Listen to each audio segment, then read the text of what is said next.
నమస్తే, this is Mahaja. Welcome to YK TV. మనం ఈరోజు టాపిక్ చూస్తే నెల్లూరు, తిరుపతి జిల్లాల రైతులు దాదాపు 2 దశాబ్దాలుగా ఎదురు చూస్తున్న Somasila Swarnamukhi link canal project మరోసారి చర్చనీయాంశంగా మారింది. తెలుగు గంగ ప్రాజెక్టులో కీలక భాగంగా రూపుదిద్దుకున్న ఈ కాలువకు 2006 మే 26న అప్పటి ప్రభుత్వం 399 కోట్ల రూపాయల అంచనా వ్యయంతో పరిపాలన అనుమతులు మంజూరు చేసింది. జలయజ్ఞం కార్యక్రమంలో భాగంగా చేపట్టిన ఈ ప్రాజెక్టు ద్వారా పెన్నా నది వరద జలాలను నెల్లూరు, అప్పటి చిత్తూరు జిల్లాల చెరువులకు తరలించి సాగు, తాగునీటి అవసరాలను తీర్చాలనే లక్ష్యాన్ని నిర్దేశించారు. 100.425 కిలోమీటర్ల పొడవుతో రూపొందించిన ఈ లింక్ కెనాల్ ద్వారా 316 చెరువులకు నీరు అందించడంతో పాటు 1,10,000 ఎకరాల ఆయకట్టును స్థిరీకరించడం, దాదాపు 2.5 లక్షల మందికి తాగునీటి సౌకర్యం కల్పించడం లక్ష్యంగా పెట్టుకున్నారు. అయితే అటవీ భూముల సేకరణ, వన్యప్రాణి అభయారణ్య అనుమతులు, భూసేకరణ సమస్యలు ప్రాజెక్టు పురోగతికి అడ్డంకులుగా మారాయి. 2007 నుండి 2008లో ప్రారంభమైన పనులు మధ్యలో నిలిచిపోగా ప్రాజెక్టు వ్యయం 437.42 కోట్లకు పెరిగినప్పటికీ ఇప్పటికీ పూర్తి స్థాయిలో అందుబాటులోకి రాలేదు. 2021లో ప్రాజెక్టు పనుల పునఃప్రారంభానికి రాష్ట్ర ప్రభుత్వం ఆమోదం తెలిపినట్లు ప్రకటించినప్పటికీ ఆశించిన స్థాయిలో పనులు ముందుకు సాగలేదనే అభిప్రాయం వ్యక్తమవుతోంది. దాదాపు 20 ఏళ్లుగా రైతుల కలగా మిగిలిపోయిన సోమశిల స్వర్ణముఖి లింక్ కెనాల్ ఎప్పుడు పూర్తవుతుంది? పెన్నా జలాలు ఎప్పుడు రైతుల పొలాలకు చేరతాయి? Somasila Swarnamukhi link canal project ఎప్పుడు ప్రజలకు అందుబాటులోకి వస్తుంది అన్నదే ఇప్పుడు జిల్లా వ్యాప్తంగా చర్చనీయాంశంగా మారింది. సో ఇదే అంశానికి సంబంధించి మా స్పెషల్ కరెస్పాండెంట్ నెల్లూరు నుంచి నాగతేజ మరింత సమాచారం అందిస్తారు.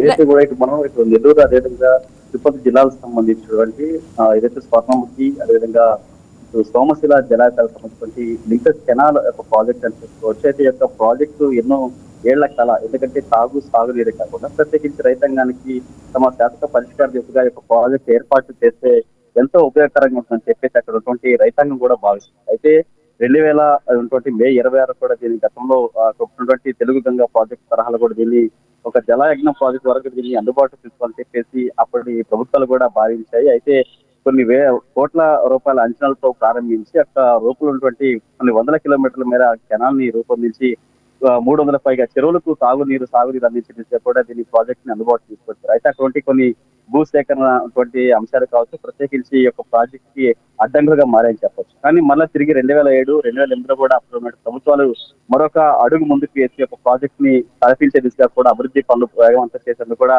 400కు పై చిలుకు కోట్ల రూపాయలతో కూడా ప్రారంభం చేసేటువంటి పనులు అక్కడ స్థానికులు ప్రభుత్వం ప్రత్యేకించి ప్రయత్నాలు చేస్తారు. కానీ అప్పుడు కూడా కొంత మాత్రం దశగా యొక్క పనులు ప్రారంభమైన తర్వాత మళ్ళీ తిరిగి కొన్ని కారణాల రీత్యా కూడా ఆ యొక్క అడ్డంకులు ఏర్పడిన పరిస్థితి. అయితే మళ్ళీ తిరిగి 2021లో ఉన్నటువంటి ప్రభుత్వం మళ్ళీ తిరిగి దీన్ని రూపొందించేందుకు ఆశించినట్టే భావన నేపథ్యంలో కూడా ఇవి లక్ష్యాన్ని చేరుకోలేకపోయిన పరిస్థితి.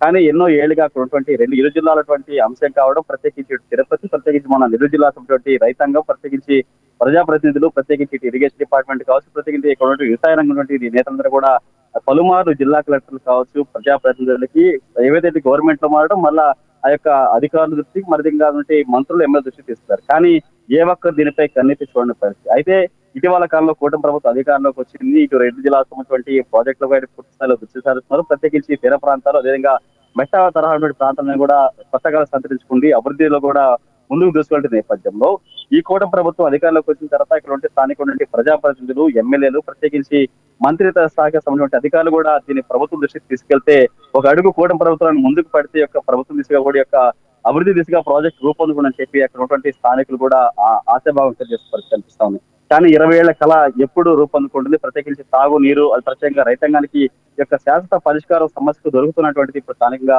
ఆ యొక్క ప్రజల్లా కావచ్చు, ప్రత్యేకించి రైతాంగంలో కూడా సమస్య సందిగ్ధం ఉండే పరిస్థితి కనిపిస్తుంది మధ్య. కానీ కూటమి ప్రభుత్వ అధికారులకు వచ్చి స్థానికటువంటి మంత్రి ఆనంద్ కావచ్చు, ఎమ్మెల్యే కొడుగుండా, ప్రత్యేకంగా జిల్లా సంస్థ ప్రజాప్రతినిధులు, ఎంపీ వేమిరెడ్డి, ఇలా పెద్ద స్థాయి నుండి నేతలందరూ కూడా ఒకసారి దీనిపై దృష్టి సారించి జిల్లా కలెక్టర్ స్థాయి నుంచి సిఫార్సులు చేస్తే కనుక ఈ యొక్క ప్రాజెక్టు రూపొందుకునే అవకాశం అని చెప్పేసి కొంతమంది రాజకీయ నేతలు కూడా భావిస్తున్న పరిస్థితి కనిపిస్తా ఉంది. Thank you Nagateja.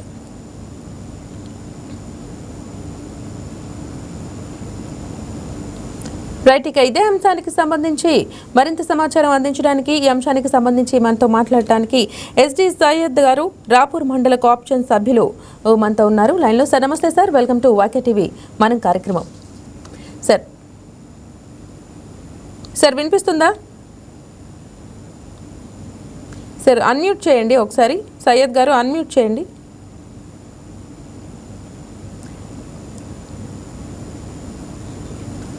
మేడం నమస్తే మేడం. నమస్తే నా పేరు మండల్ సయ్యద్ మండల్ కోఆప్షన్ రాపూర్ మేడం. నేను మేడం ఇది 2008లో స్టార్ట్ అయింది మేడం. ఎస్ఎస్ కెనాల్ అనేది తెలుగు గంగ ప్రాజెక్టులో ఏవైతే కరువు పీడిత నెల్లూరు ప్రాంతాలు, చిత్తూరు ప్రాంతాలు ఉన్నాయో వాటి బాగు కోసమే ముఖ్యంగా ఉద్దేశించి ప్రారంభించబడిన ఈ ప్రాజెక్టు దాని పరిస్థితి ఎలా ఉంది సార్? పెన్నా జలాలు ఎప్పుడు రైతుల పొలాలకి చేరే అవకాశం ఉంది?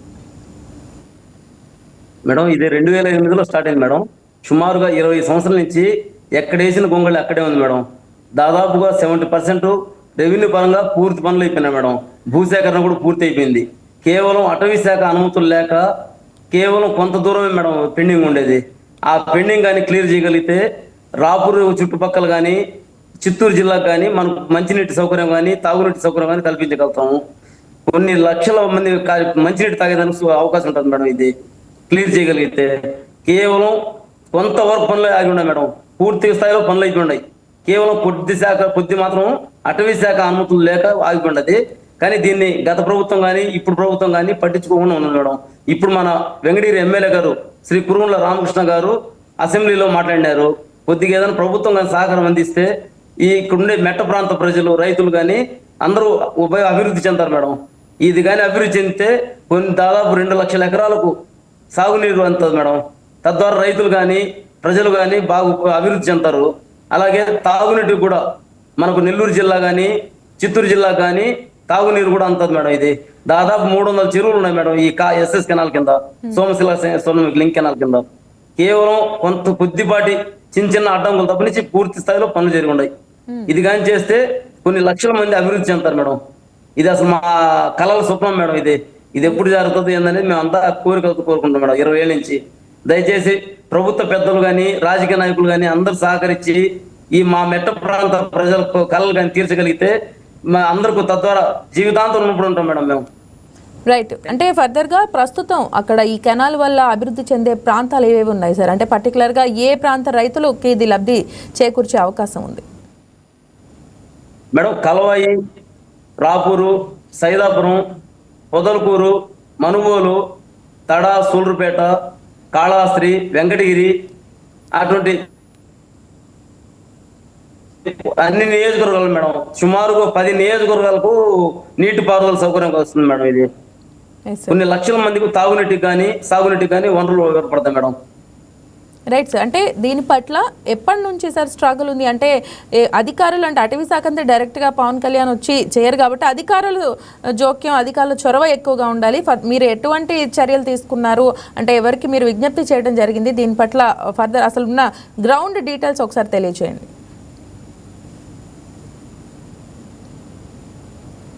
మేడం ఇది 2008లో శంకుస్థాపన చేశారు మేడం గతం ఉండే ప్రభుత్వం. అప్పుడు ఉండే స్థానిక శాసనసభ్యులు ఆనం రామనారాయణ గారు ఇప్పుడు ప్రస్తుతం మంత్రి గారు దేవాదాయ శాఖ మంత్రి శ్రీ ఆనం రామనారాయణ గారు శంకుస్థాపన చేశారు మేడం దీన్ని గతంలో ఉండే ప్రభుత్వంలో. కానీ ఇప్పుడు కూడా ఎక్కడ వేసిన గొంగళి అక్కడే ఉన్నట్టుగా ఉండదు.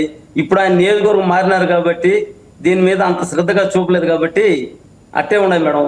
ఇప్పుడు స్థానిక శాసనసభ్యులు ముందుకు వచ్చి ఆయనే స్వయంగా కృషి చేస్తూ అసెంబ్లీలో ప్రస్తావన చేశారు. ఇప్పుడు చంద్రబాబు ఇప్పుడుండే ప్రభుత్వం కానీ దీనికి కానీ కొద్దిపాటి అనుమతులతో పాటు ఆర్థిక నిధులు కానీ విడుదల చేయగలిగితే సుమారుగా 300 ఎకరాలకు మేడం 300 చెరువులు ఉన్నాయి మేడం దీని కింద. తద్వారా మీకు తెలుసు కొన్ని లక్షల ఎకరాల పారుదల వస్తుంది. ఆ అనుమతుల కోసం రాజకీయ నాయకులు కానీ ప్రభుత్వ అధికారులు ముఖ్యంగా సహకారం అందించారు మేడం. ఇదంతా పెండింగ్ ఉండేదంతా కేంద్ర అటవీ శాఖ వద్ద ఉందని అంటున్నారు మేడం. మేమైతే కలిసి ప్రజాప్రతినిధులు కోరినాం అందరినీ.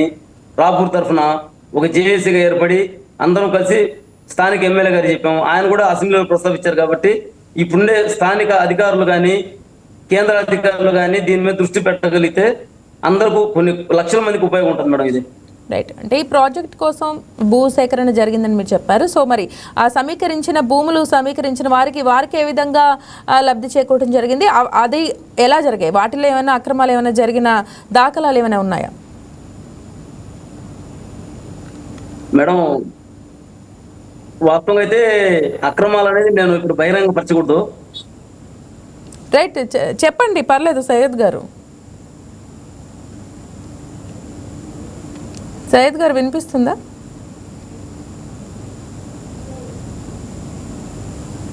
రైట్, సయ్యద్ గారు 300 కోట్లు ఖర్చు పెట్టున్నారు. ఓకే ఓకే, చెప్పండి. లైన్ స్ట్రక్ అయింది, కంటిన్యూ చేయండి. మేడం 300 కోట్లు ఖర్చు పెట్టారు మేడం. దీనికి భూసేకరణ కోసం ప్రభుత్వం కాలువ తవ్వించేందుకు కానీ భూసేకరణ కోసం కానీ సుమారుగా 300 కోట్లు ఖర్చు పెట్టినది. కానీ కొద్దిపాటి అదే ఆ భూసేకరణ చేసిన భూములు మొత్తం పరుల ఆక్రమణలో ఉన్నాయి మేడం. ప్రభుత్వం స్వాధీనం చేసుకోలేదు. ఇప్పుడు కూడా అయ్యే రిజిస్ట్రేషన్ జరుగుతా రన్నింగ్ లోనే ఉన్నాయి మేడం. అన్ని అయ్యా అక్రమాలు కాకుండా ఉండాలంటే ఈ కాలువ కానీ పూర్తి స్థాయిలో వస్తే అందరూ మేడం. రైతులు కానీ పారిశ్రామికం కానీ మా ప్రాంతం అభివృద్ధి చెందాలి మేడం. సరే, వాళ్ళు ఎవరైనా అర్జీ చేసుకోవడం జరిగిందా? ఎవరికైనా ఇప్పుడు పీజీఆర్ఎస్ అవి కూడా జరుగుతూనే ఉన్నాయి కదా కంటిన్యూస్ గా, మరి వాటిలో ఏమైనా మీరు అర్జీలు ఏమైనా పెట్టడం జరిగిందా? పెట్టాం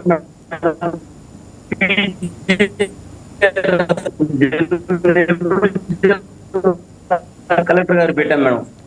నుంచి అయితే రెస్పాన్స్ ఉంటదే కానీ పని అయితే జరగలేదు మేడం. పీజీఆర్ఎస్ లో నేనే ఇచ్చున్నాను మేడం. నా కాడ ఉంది మేడం, అన్ని ఉన్నాయి.